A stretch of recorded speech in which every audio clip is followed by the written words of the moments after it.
तो धर्मेंद्र प्रधान ने अपने पद से इस्तीफा दे दिया है, लेकिन उनके इस्तीफे की 10 बड़ी बातें क्या हैं, आसान करके सिलसिलेवार तरीके से हम आपको बताते हैं। 4 दशक से छात्र शिक्षक शिक्षा सुधार के लिए समर्पित पीएम के दूरदर्शी नेतृत्व में राष्ट्र सेवा करने का मौका मिला। मैंने जिम्मेदारी से कभी भी मुंह नहीं मोड़ा। पिछले 10 दिनों का घटनाक्रम देखकर मन दुखी है। आगे धर्मेंद्र प्रधान ने लिखा है कि नीट यूजी में अनियमितता को तुरंत संज्ञान में लिया गया। सरकार ने जांच सीबीआई को सौंपी। परीक्षा रद्द की गई। सुचारू रूप से परीक्षा आयोजित करना प्राथमिकता थी। जंतर मंतर की स्थिति का देश विरोधी ताकत लाभ ना उठाएं। परीक्षा माफिया को बच्चों का भविष्य खराब नहीं करने देंगे। देश के युवाओं की आकांक्षाओं का सम्मान है। ये तमाम बातें शिक्षा मंत्री की तरफ से लिखी गई हैं। और हमारे वरिष्ठ सहयोगी विकास चंद्रा इस वक्त हमारे साथ जुड़ चुके हैं।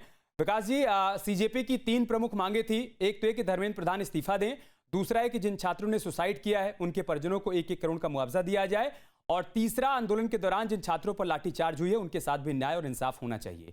एक प्रमुख मांग हम के लिए विद्यार्थियों को क्या नहीं करना पड़ता है। अगर निट की बात कर ले जाएं तो अपने से ज्यादा उनको मैच्योर होना पड़ जाता है। इतना ज्यादा दबाव रहता है। उस देश में अगर इस तरीके से पेपर लीक हो या परीक्षा का सिस्टम ठीक नहीं हो तो वाकई दुर्भाग्यपूर्ण है। सबसे पहले तो इस देश को ऐसी व्यवस्था बनानी पड़ेगी कि शिक्षा को लेकर के राजनीति ना हो, क्योंकि आज तक जब से देश आजाद हुआ है तब से राजनीति आप हमेशा देखें, हमेशा एनसीईआरटी के पाठ्यक्रम को लेकर राजनीति कोई जोड़ता है, कोई घटाता है, कोई आतंकी बताता है, कोई साधु बताता है। आप देखते रहिए कि हमेशा खिलवाड़ होता रहा। दूसरी सबसे बड़ी बात आप देखें,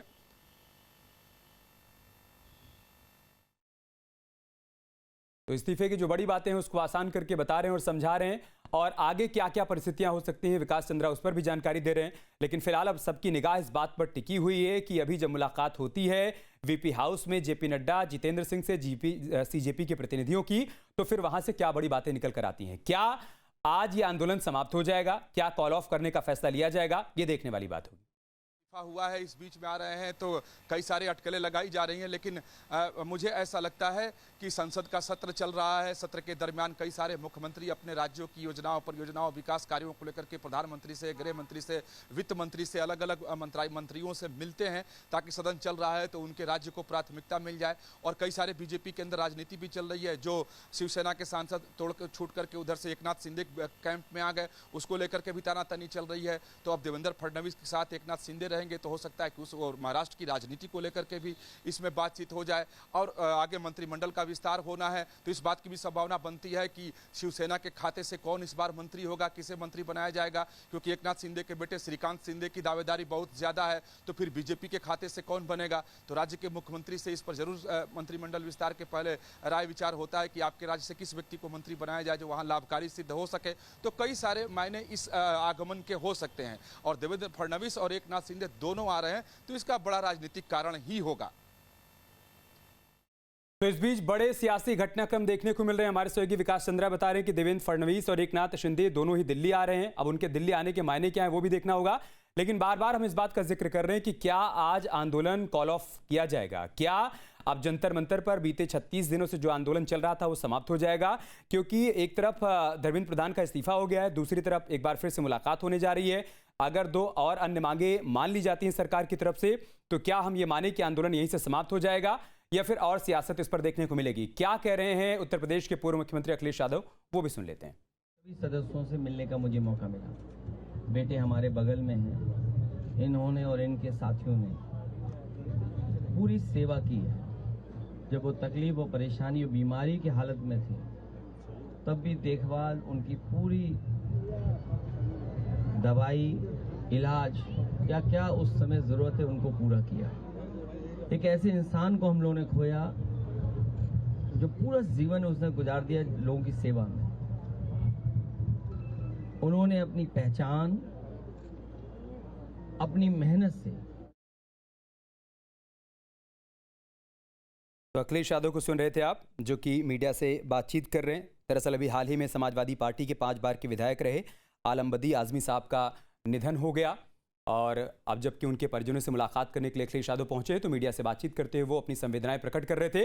लेकिन एक बार फिर से बड़ी खबर की बात करते हैं। धर्मेंद्र प्रधान का इस्तीफा हो गया है। अब आगे की संभावनाओं पर हर किसी की नजर बनी हुई है कि आगे क्या स्थिति देखने को मिलती है आज की मीटिंग के बाद। जारी किया, लेकिन सबसे ज़्यादा इंतज़ार किसका है? सबसे ज़्यादा इंतज़ार है राहुल गांधी का, क्योंकि अगर हम देखें तो इस प्रोटेस्ट में राहुल गांधी की भूमिका बहुत बड़ी है, ऐसा माना जाता है। क्योंकि आप देखिए, जब 20 तारीख के बाद राहुल गांधी प्रधानमंत्री आवास पर बैठ गए थे, उस समय स्थितियाँ बिल्कुल बदल गई थी। हम लगातार उनका ट्विटर हैंडल खंगाल रहे हैं ताकि एक प्रतिक्रिया जो है उनकी तरफ से आए और वो बताएं कि ये किसकी जीत है। क्या ये कांग्रेस की जीत है, क्या उनके इस प्रोटेस्ट की जीत है, या फिर ये बच्चों की जीत है जो कि बड़े लंबे समय से मांग करने के लिए बैठे हुए थे, लगातार प्रदर्शन कर रहे थे।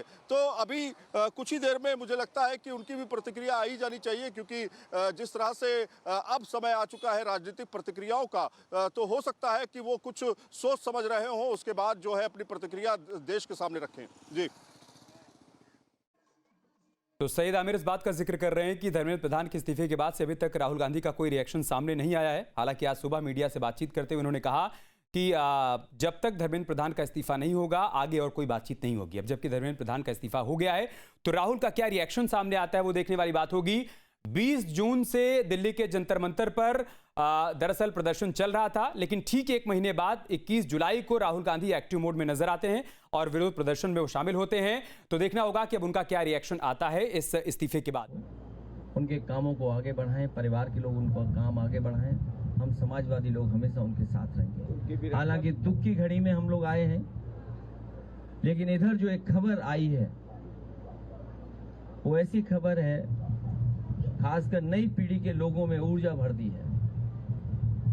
जहां जहां जैसे जैसे खबर पहुंची है, लोगों ने खुशियां मना ली। ये जिद क्यों थी आखिरकार? अगर यही करना था तो बच्चों से बात करके, बुला करके ये फैसला पहले ही ले लिया जा सकता था, और तब ले लेना चाहिए था, क्योंकि जब बच्चों की जान गई है कईयों की, और सरकार ने खुद स्वीकार किया था कि परीक्षा का पेपर लीक हुआ है, आपने अधिकारी बर्खास्त किए, आप मैनेजमेंट के लिए लगे रहे। हालांकि कैमरे के सामने आप बोलते थे, लेकिन जैन जी की ताकत को देख करके आपको अपना मोबाइल भी टेढ़ा करना पड़ गया, और मोबाइल टेढ़ा कर करके आपको अपनी भाषा, अपना व्यवहार, अपनी भाषण देना पड़ा, और एक बार नहीं 2 बार देना पड़ा, क्योंकि नई पीढ़ी के लोग रात में भी जगते हैं। तो रात में भाषण दिया। वैसे तो 8 बजे भाषण होता है अक्सर, इस बार तो रात के 12 बजे के लगभग भाषण हो रहे हैं। ये बड़ी जीत है नई पीढ़ी के लोगों की, और सरकार को ये बात समझ लेनी चाहिए कि परीक्षा को लेकर के, शिक्षा को लेकर के, और कौन सी शिक्षा, प्राइमरी एजुकेशन से लेकर के हायर एजुकेशन तक पर सरकार को बहुत गंभीरता से सोचना पड़ेगा। परीक्षाओं के पेपर लीक ना हो, इसके लिए ठोस कदम उठाने पड़ेंगे। कानून बनना तो अपनी जगह है, सजा मिलना कोर्ट से मिलेगी, लेकिन किसी भी परीक्षा का पेपर लीक ना हो, ये सबक इस आंदोलन से सीखना चाहिए। और एक बात जो हम सब ने देखा, सीखा, समझा, भारतीय जनता पार्टी जो नकारात्मक राजनीति करती थी, नकारात्मक राजनीति के लिए वो न जाने कितनी धन दौलत खर्च करते थे, लेकिन नई पीढ़ी युवा के लोगों ने ऐसे नारे बनाए, ऐसे पोस्टर बनाए, जिनके बारे में और नारों के बारे में हम लोग सोच भी नहीं सकते थे। वो नारे आए, किसी का समर्थन रहा हो ना रहा हो पॉलिटिकल पार्टी का, लेकिन एक एक युवा उससे जुड़ कर गया। ये युवाओं की और आज के जमाने के इंटरनेट और सोशल मीडिया के माध्यम से और सड़कों पर जो आंदोलन फैला, उसकी वजह से अंतोगत्वा भारतीय जनता पार्टी जो विश्व की सबसे बड़ी पार्टी है, जिनके पास न जाने कितने संगी साथी अंडरग्राउंड अनरजिस्टर्ड लोग हैं, उनको भी झुकना पड़ गया। ये युवाओं की बड़ी जीत है, लेकिन इससे सभी पॉलिटिकल पार्टी के लोगों को ये सबक लेना चाहिए कि हमारे आने वाले समय में जो परीक्षाएं हों, उनको ठोस बना करके ही कोई पेपर लीक ना हो, और युवाओं को रोजगार और नौकरी के लिए रास्ते खोलने पड़ेंगे। अच्छा, आप पे ये भी आरोप है सर कि क्योंकि उनकी कई बैठक हुई हैं, क्योंकि अंदर बैठक में क्या बात होती है वो तो हम नहीं समझ सकते हैं, सोशल मीडिया के माध्यम से या आप लोगों के माध्यम से जो बात आती है और जो हमारे साथी कुछ हैं जो जानकारी देते हैं उसके माध्यम से ही हम कोई बात कह पा रहे हैं, क्योंकि बात हमारे बीच नहीं है।